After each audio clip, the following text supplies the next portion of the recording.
My name is Jason Keller. I'm 42. I was a licensed therapist for nearly 15 years, but nothing in all those years of guiding broken people ever prepared me for the moment I had to sit across from my own wife and watch her eyes go cold. She said she needed to go on a spiritual journey, that she was drowning in the noise of life, in the noise of me. And just like that, she was gone. I tracked her location through an old shared iCloud calendar. She forgot she'd synced it. I didn't confront her. I didn't scream. I just watched. I watched her take flights, delete call logs, and vanish into some off-grid retreat in Northern California. She thought I'd stay broken, that I'd sit in our empty house, holding on to old photos and wondering what I'd done wrong. But she didn't know something. Something important. Something that would change everything. That remote retreat center she ran to? That place where she believed she was finally free of me. I own it. She left me for a spiritual journey. I own the retreat center. This is not a story about revenge. This is about awakening. Hers. And mine. We met during a trauma therapy conference in San Diego. Rachel was speaking on mindfulness and recovery. I was leading a session on grief. She was magnetic, not loud, not flashy, just peaceful, grounded, like she had figured something out the rest of us were still searching for. We fell hard, fast. Within 6 months, we weren't just living together, we were co-hosting healing retreats. Small groups, honest conversations, late-night herbal tea rituals. People told us we were the real thing, soul workers, they'd say. And honestly, I believed them. We weren't rich, but we were content. We had routines, mantras, even our own emotional safe words for hard conversations. We were a team. She always said the scent of lavender reminded her of being home in her body. That phrase stuck with me. I used to whisper it into her hair at night while she slept. But about a year before she left, something changed. It started with silence. Not angry silence, just distance. I'd come home to her meditating with noise-canceling headphones. She stopped joining our couples sessions. Said she needed alone time to recharge. Then came the secrecy. Her phone always face down. Her schedule always vague. I'm going to the hot springs this weekend, alone. I'm journaling in Big Sur, don't wait up. At first, I chalked it up to a spiritual phase. We'd both been through those. I wanted to respect her space. But space turned into absence. There was this one night. We were lying in bed, backs touching, not speaking. I asked her softly, "Are we okay?" She said, "I just need to find something that feels real again." Then she turned away. And I didn't know whether she meant our life or me. Looking back now, the signs were all there, but I wasn't ready to see them. She told people I was too grounded, that I made her feel watched, like she couldn't grow with me around. She used to call me her anchor. Now, I guess I was her cage. 1 week later, she said she needed to go on a journey. Alone. A place with no phones, no Wi-Fi, no distractions. She called it a pilgrimage to self. I called it abandonment. She left with a backpack, a journal, and the belief that she was walking away from the past. But she didn't know the future she was chasing was mine. After she left, the house didn't feel empty. It felt hollow, like it had been gutted from the inside long before she packed her bags. At first, I told myself this was temporary, that she'd come back with clarity, maybe even gratitude. I even kept her tea mug on the kitchen counter, like she might walk through the door any second.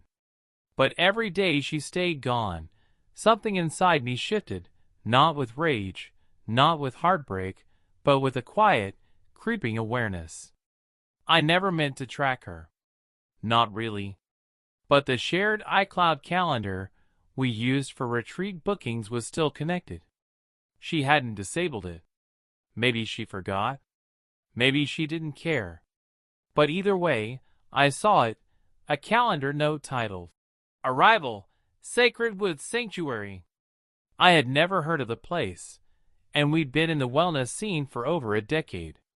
That alone felt off. I Googled it.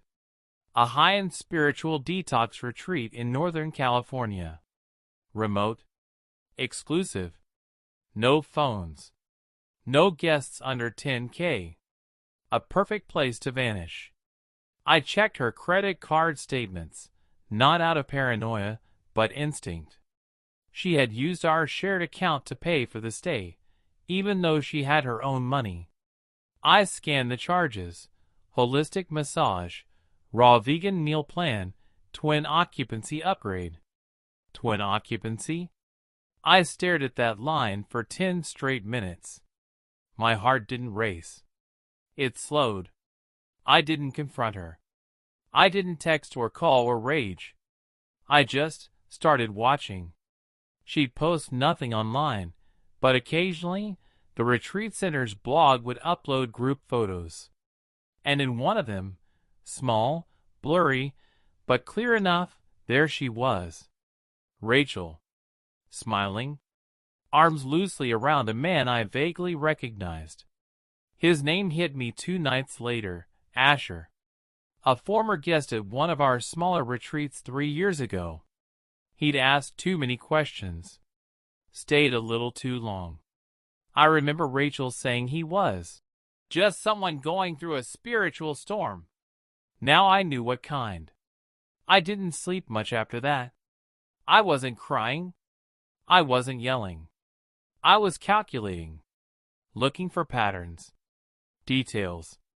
I revisited old emails, cross-referenced timelines. There were overlaps.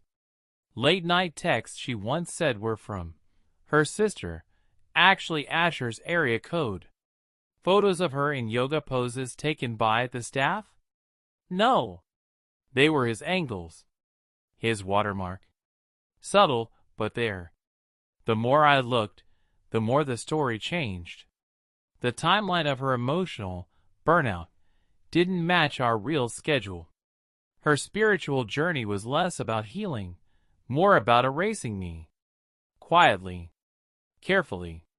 Without confrontation. She wanted to become someone else, but only after peeling away the parts of herself tied to me. One night, at 2:07 a.m., her phone, which she accidentally left behind while syncing her backup before leaving, lit up. Just once. A single notification from Signal. "I miss you already. Sleep well, Angel." No name. Just the message. I stared at it for an hour. Not because I needed proof anymore, but because something inside me settled. I wasn't broken. I wasn't shocked. I was awake. And for the first time since she left, I smiled. Just a little, because in that exact moment, I knew something she didn't. She thought she was running toward freedom. But she was walking deeper into a world I still controlled. It happened quietly, like most real betrayals do. There was no explosion, no screaming match, no dramatic confession. Just a receipt. Folded inside one of her old books, slipped between pages of roomy poetry, like it had been forgotten or maybe never meant to be seen. I was sorting through some of her things she'd left behind, not out of nostalgia, but because I needed answers. Closure. Maybe even permission to stop holding on. The book fell open by itself. Page 147. The poem was titled, "The Guest House." Fitting in a cruel way. But it wasn't the poem that caught my eye, it was the paper sticking out of it. A spa invoice from Sacred Woods Sanctuary. Itemized. Personal. Paid in cash. Date matched the calendar sync. But the name listed under the partner treatment package. Not Rachel. Not me. Just one word, Asher. I don't remember sitting down, but I found myself on the floor. Not crying. Just still. Like my nervous system had finally decided, enough. It wasn't just a mistake. It wasn't confusion. It wasn't a phase. This was deliberate. Months, maybe years, in the making. Every lie she told, softened with spiritual language. Every absence, dressed up as a journey inward. She didn't leave because she lost herself. She left because she found someone else. And the worst part? She never planned to tell me. That was the real knife. She had intended to disappear, to drift quietly out of my life while I stood here playing the role of the patient, enlightened husband. She wanted to reinvent herself without guilt, while I carried the burden of wondering what I did wrong. But something broke in me that day. Not my heart. No, that was already done. What broke was the idea that I needed to suffer through this with grace. That I had to be the better man. That I had to let her go lovingly. No. I didn't scream. I didn't call her. I didn't send an angry email. I started planning. That night, I pulled out the original business contract I'd signed years ago, long before Rachel had ever heard of Sacred Woods. Back when I was just a silent investor in a series of retreat properties being built across the West Coast. There it was, in black ink and legal phrasing, the property she had run to, the place where she felt most free, was legally tied to a holding company that I quietly controlled. She didn't even know it existed. But I did. I stared at the signature on the bottom of the page, mine, and something inside me finally clicked. She thought she'd found a sanctuary. She didn't know she'd walk straight into my house. Once I knew the truth, I didn't rush. I didn't storm in or expose her. I moved in silence, the way I'd been trained to. Before I was a therapist, I spent 5 years in Army intelligence. People forget that. Rachel certainly had. But war teaches you something marriage often doesn't. When you're ambushed, don't react. Reposition. The first thing I did was lock down the paper trail. The holding company that owned Sacred Woods, a name she'd never heard, was still mine. I contacted the lawyers who set it up with me years ago. Nothing suspicious. Just a routine check-in. Confirmed. 78% ownership still belonged to me. The other 22%? Scattered across silent partners, none of whom had voting rights without my signature. That retreat was legally mine. Every cabin, every mat, every spoon in the vegan kitchen. Then I contacted the new operations manager, a soft-spoken woman named Dina, who took over after the founder passed. She didn't know me personally.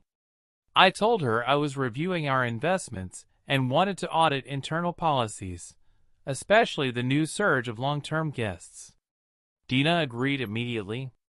Professional. Grateful even. No red flags. She offered to send a full guest roster, upcoming events calendar, and staff list. I said yes, but I already had what I wanted. When that list came in, there it was. Rachel Keller, extended guest. Twin occupancy. Guest of Asher M. A perfectly written lie wrapped in neutral words. And yet, it was all I needed. I wasn't just building a legal case. I was building leverage. Next, I reached out to the state licensing board. Not for Rachel. She wasn't practicing there anymore, but for Asher. Turns out, the man had been promoting himself as a certified emotional energy consultant. Unlicensed. Unverified. And according to state law, dangerously close to fraud when collecting payment for wellness claims. I didn't tip them off yet. I just made a note. By now, I had a folder the size of a college thesis. Financial records, calendar overlaps, photos, emails, retreat guest logs, even a screenshot of a staff member's blog post that mentioned Rachel and Asher leading guided eye-gazing meditations together, all without my consent, on my land. Still, I kept quiet, because the next phase wasn't legal. It was personal.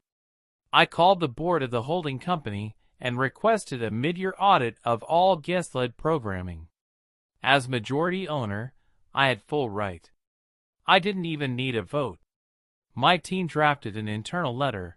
All external instructors or unapproved facilitators must cease sessions until background verification and liability paperwork are complete.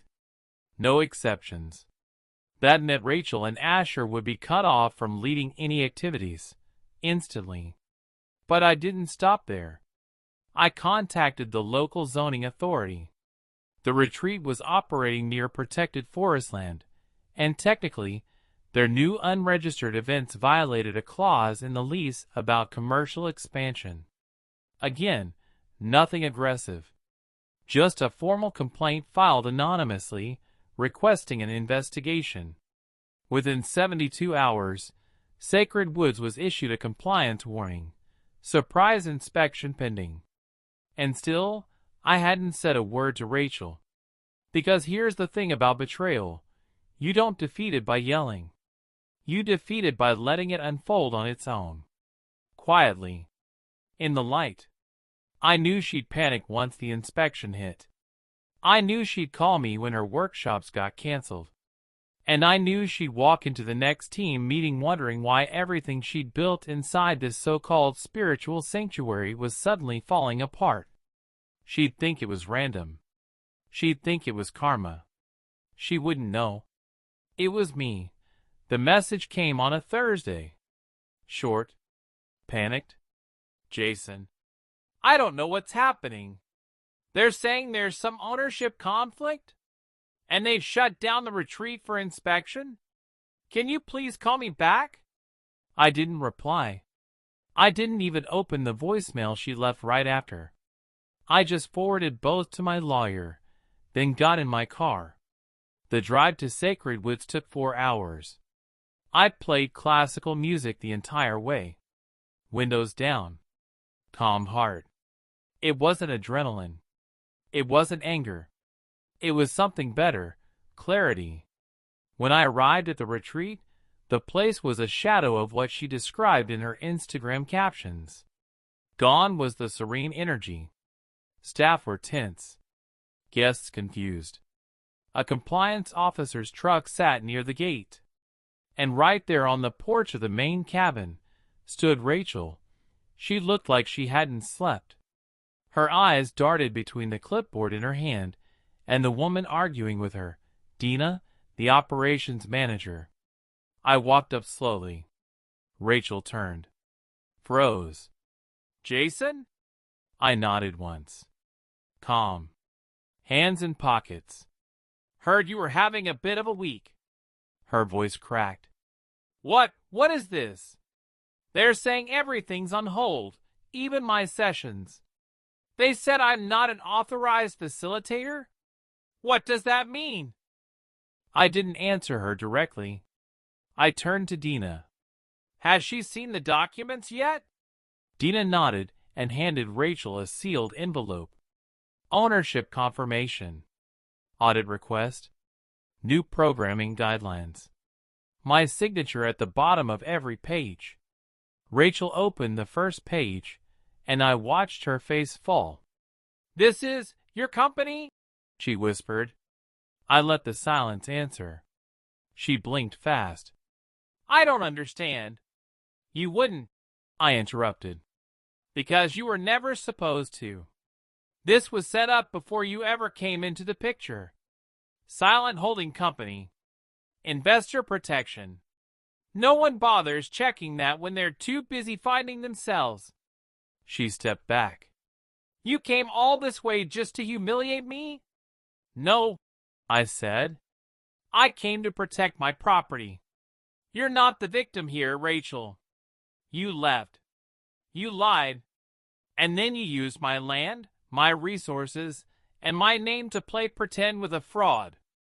Right on cue, Asher walked out from the side building. He froze when he saw me. Dina turned to him. We'll need to verify your license before you conduct any more sessions, Mr. Marquez. He looked at Rachel. Then at me. This some kind of power trip? I smiled, just slightly. No.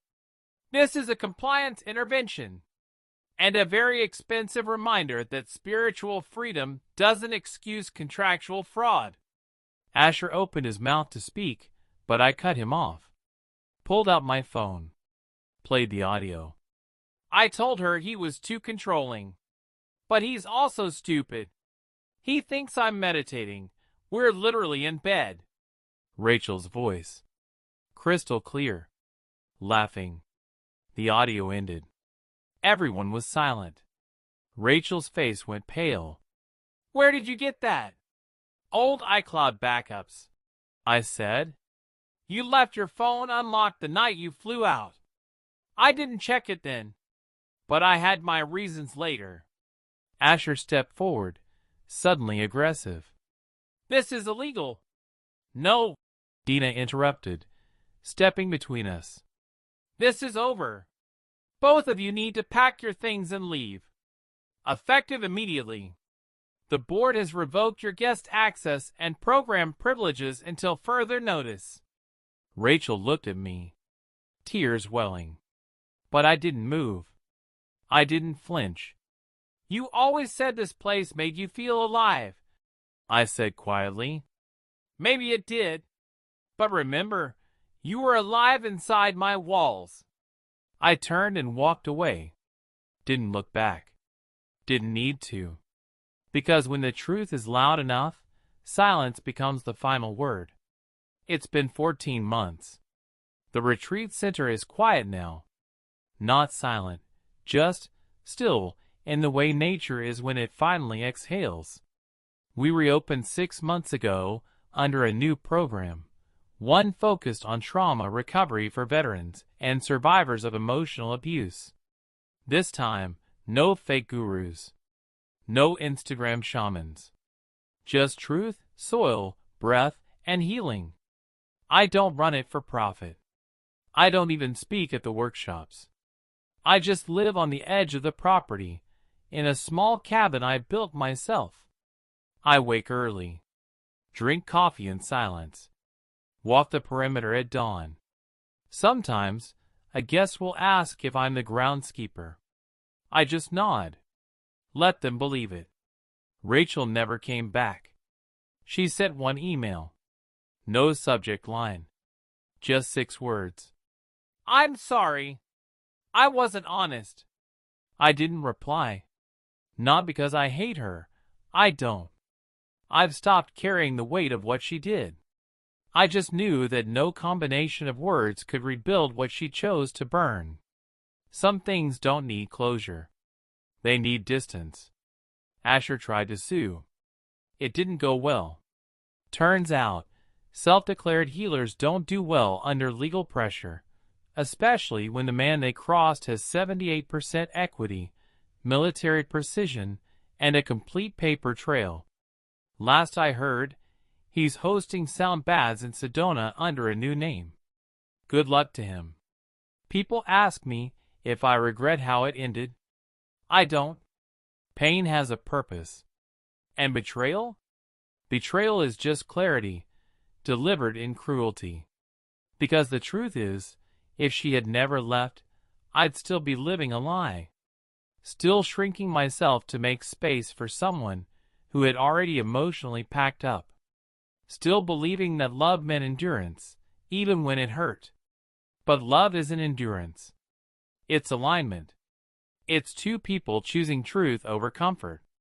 And the moment she stopped choosing me, I should have chosen myself. I used to think I lost everything when she walked away. Now I know the truth. She took the house, the marriage, the memories, the routines. But she couldn't take my soul. And from the piece of me she couldn't touch, I rebuilt everything. Not for her. Not for revenge. But for me.